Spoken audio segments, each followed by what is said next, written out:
On the happiest day of my life, my brother walked up during the photo shoot and punched me in the face. The worst part? My mom handed me a tissue and said, "Fix your makeup, we still have family pictures to take." That was the moment I realized I wasn't the bride to them. I was just a prop. They say your wedding day should be magical, something straight out of a fairy tale. Mine felt like a crime scene wrapped in a silk ribbon. I'm Amanda Porter, born and raised in Charlotte, North Carolina. My wedding was supposed to be the start of a new chapter. Instead, it exposed the rot in my bloodline. It was a warm summer evening. The sky looked like it had been painted by angels.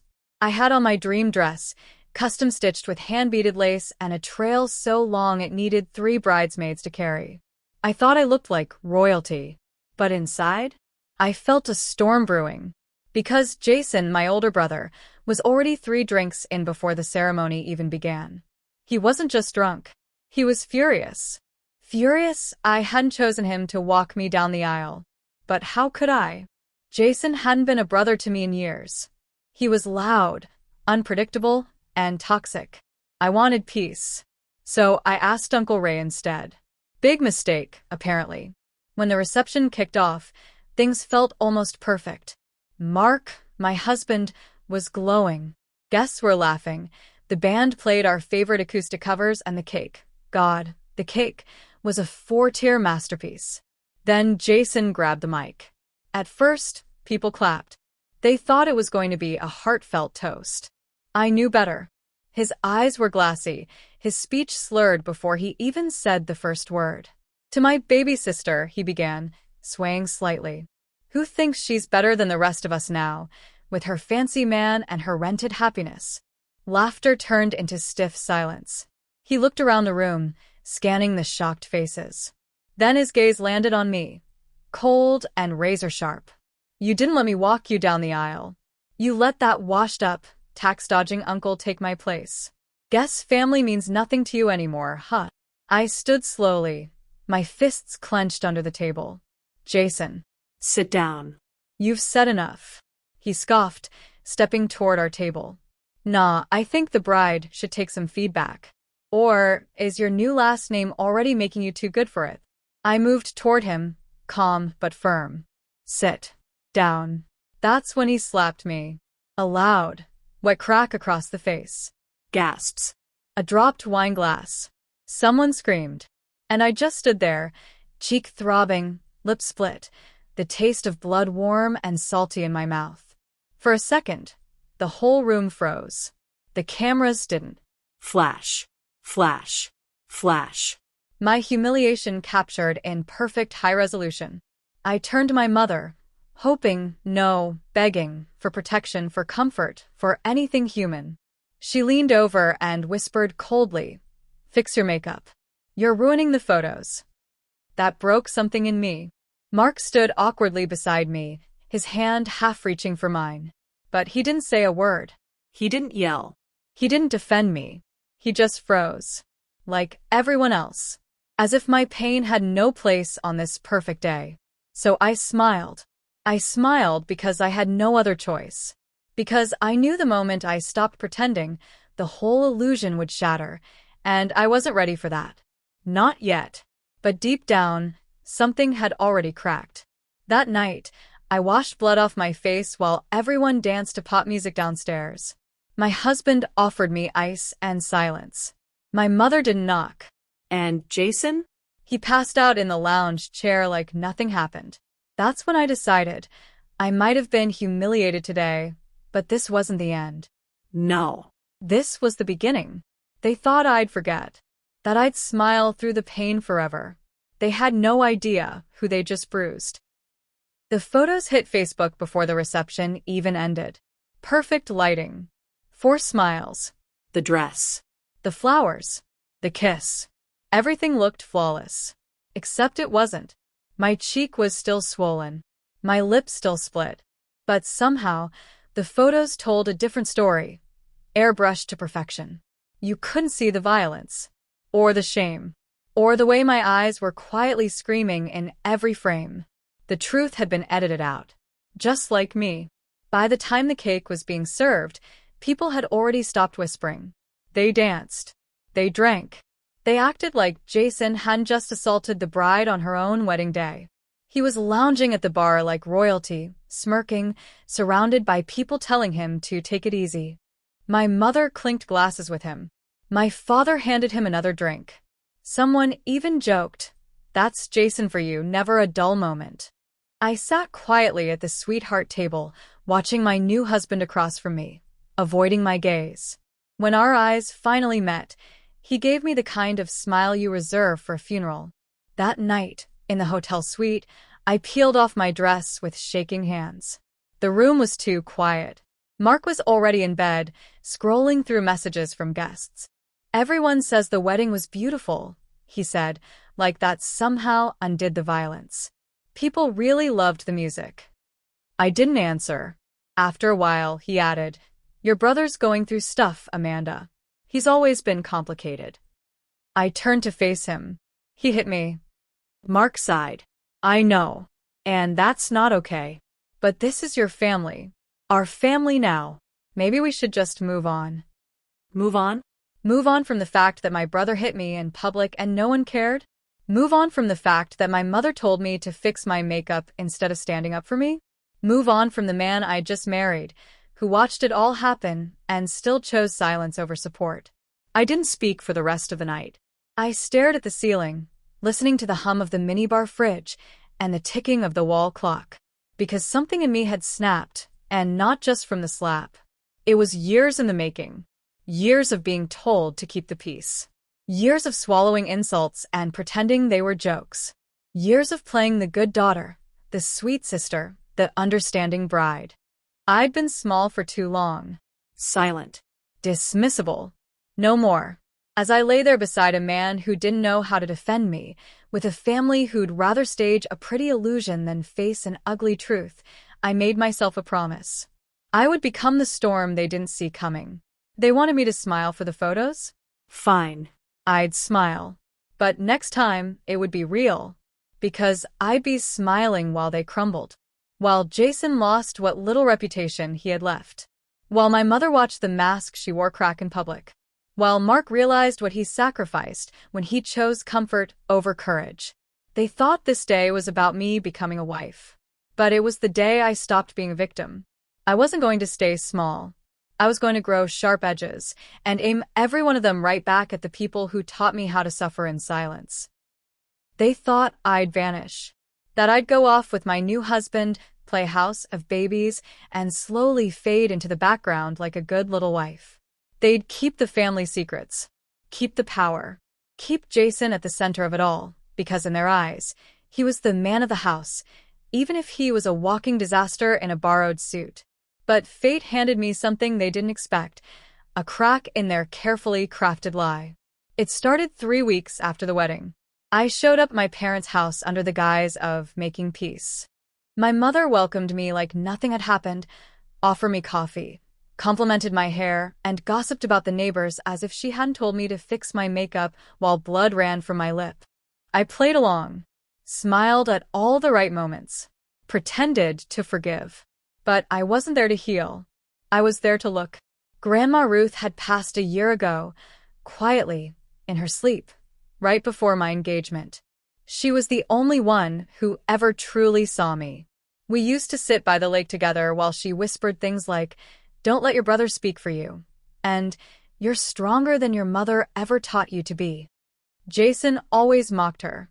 "She's old, out of touch, losing it." But one day, he let something slip. "Once the will's processed, the estate's mine. Amanda can't even manage a houseplant, let alone grandma's assets." It echoed in my head as I wandered the halls of my childhood home.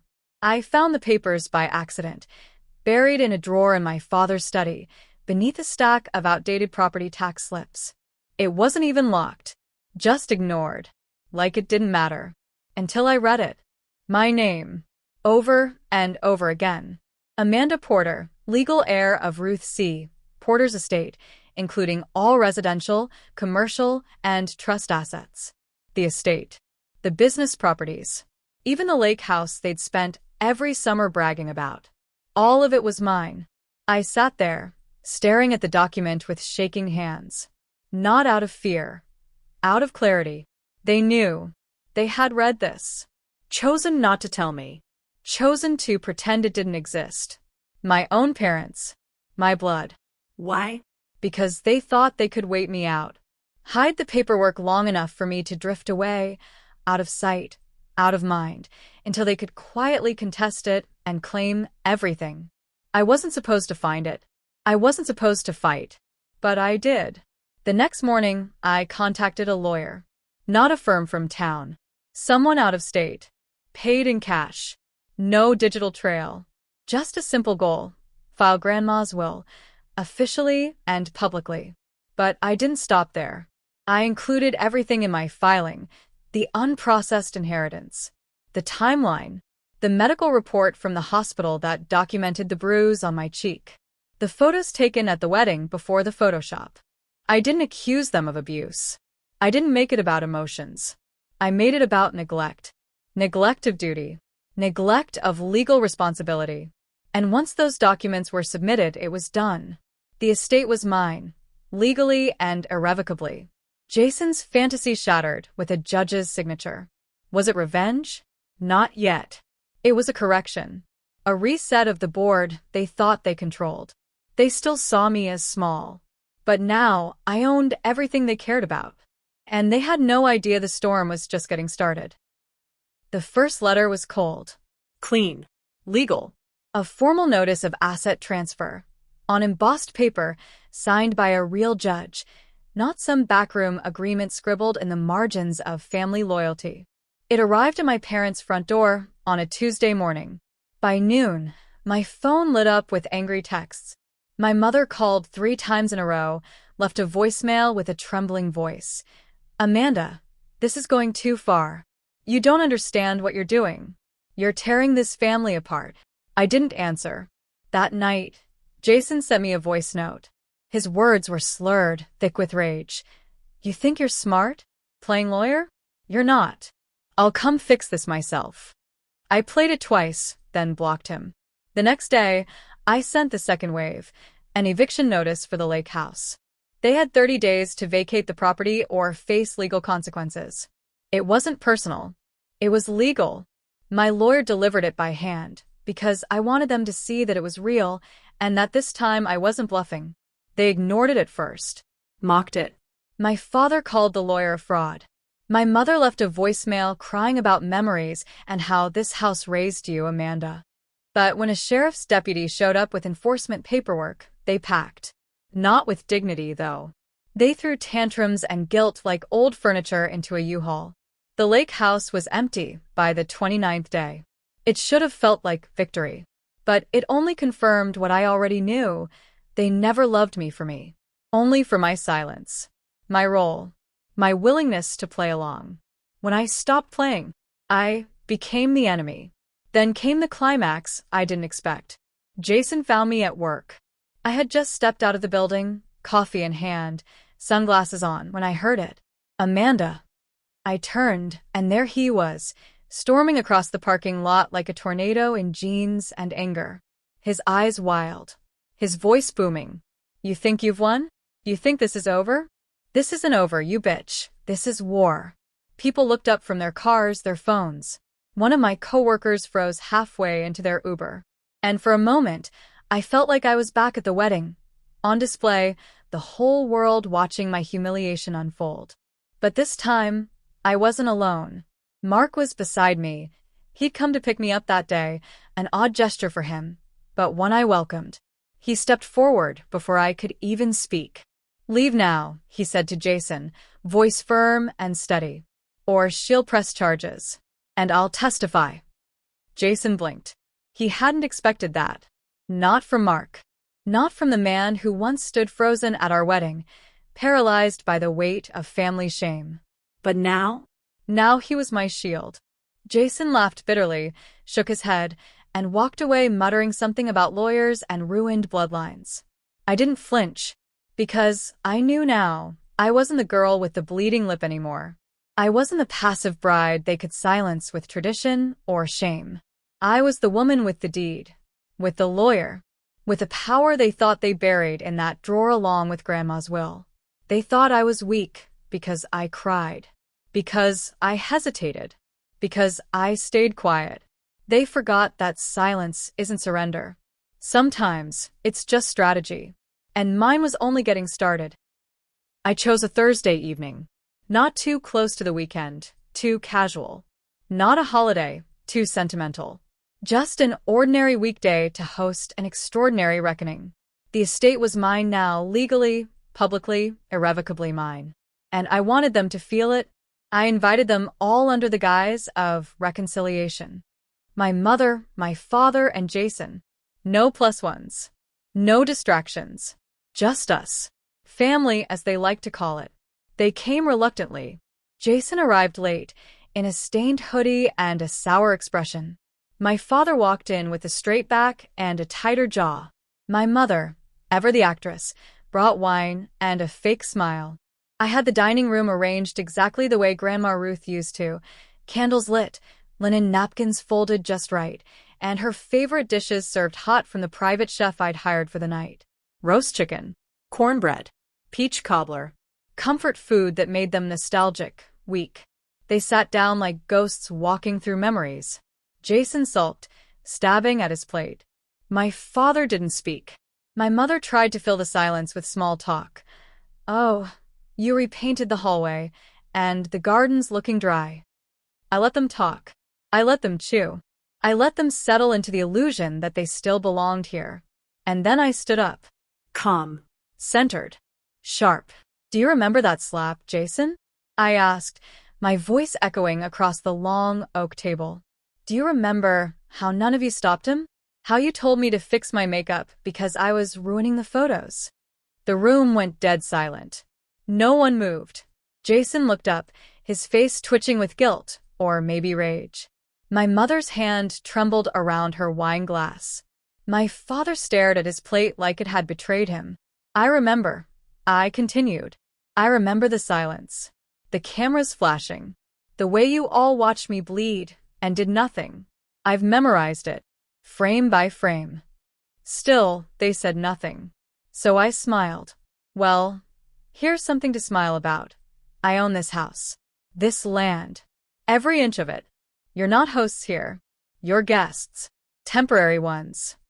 Jason shot up from his seat, chair screeching against the hardwood. Fists clenched, jaw tight.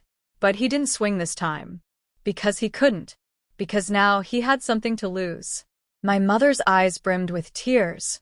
Real ones this time. She didn't cry for me. She cried for what she thought she'd keep.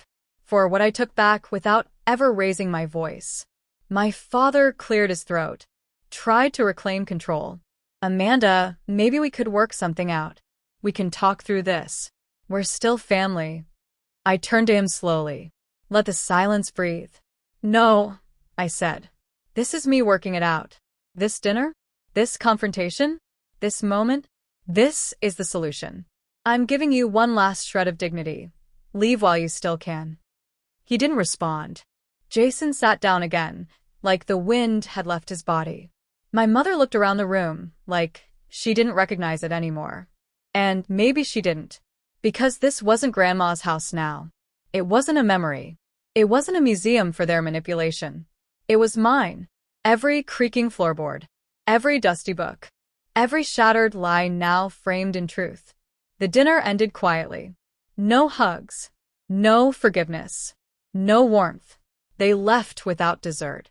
And I stood at the window, watching their car disappear down the long, winding drive. Not with joy. Not with vengeance. With peace. Because the girl they broke at her own wedding? She didn't just get back up. She took everything they cared about, quietly, legally, permanently. 6 months later, the estate no longer echoes with secrets and shame. The rooms that once hosted hushed arguments and polite betrayals are now filled with something new, healing. I turned the house into a women's retreat, a space for survivors, for women who are told to keep it together, make it work, or smile for the photos. Women who spent years shrinking themselves to make others comfortable. Now, they have a place to expand. We host therapy sessions in the sunroom, art workshops in the old dining hall, journaling circles by the lake. The same lake where Grandma used to tell me, "You're stronger than they want you to believe." She was right. The air here is different now, warmer, Safer. you can breathe without fear of walking on emotional landmines. Jason? Word is he moved out of state. Someone said he's working night shifts in construction. No one really knows or cares. My parents rent a condo on the outskirts of town. A cramped two-bedroom with aging carpets and no lake view. They haven't called, haven't texted, haven't shown up. And I haven't chased them. Because I don't need closure from people who built a home out of silence and denial. Mark and I divorced quietly a few months after the dinner. No drama. No screaming matches. Just two people sitting at a table, realizing that forever doesn't always mean safety. And sometimes, letting go is the most courageous thing you can do. We wished each other well, and meant it. Now I wake up to birds instead of bitterness. I drink coffee on the porch with women who survived much worse than I did. And I watch them rise. As for the wedding photos, most of them are gone. Deleted. Burned. Buried. Except one. It's the photo where I'm smiling through blood. Where my lip is split, my eyes are glassy, and everyone around me is clapping like the moment isn't broken. I keep it framed. On purpose. Not to relive the pain, but to remember the lie. To remember the exact moment I stopped being theirs and became my own. Because here's the thing, if you've ever been told to smile through your pain, if you've ever been told to sit down, be quiet, keep the peace. I want you to hear me now. You don't owe anyone your silence. Not your parents. Not your siblings. Not even the man you said I do to. You are allowed to walk away. You are allowed to burn the mask. You are allowed to take everything back and build something better in its place. They told me I ruined the photos, that I was dramatic, that I should let it go. But I didn't. Because the dark side of my wedding night became the reason I found my voice. And now, that voice is louder than their shame. They told her to smile after her own brother struck her. Now she owns everything they loved. If you've ever been betrayed by the people meant to protect you, share this story. Let them know your silence won't bury your truth. Not anymore.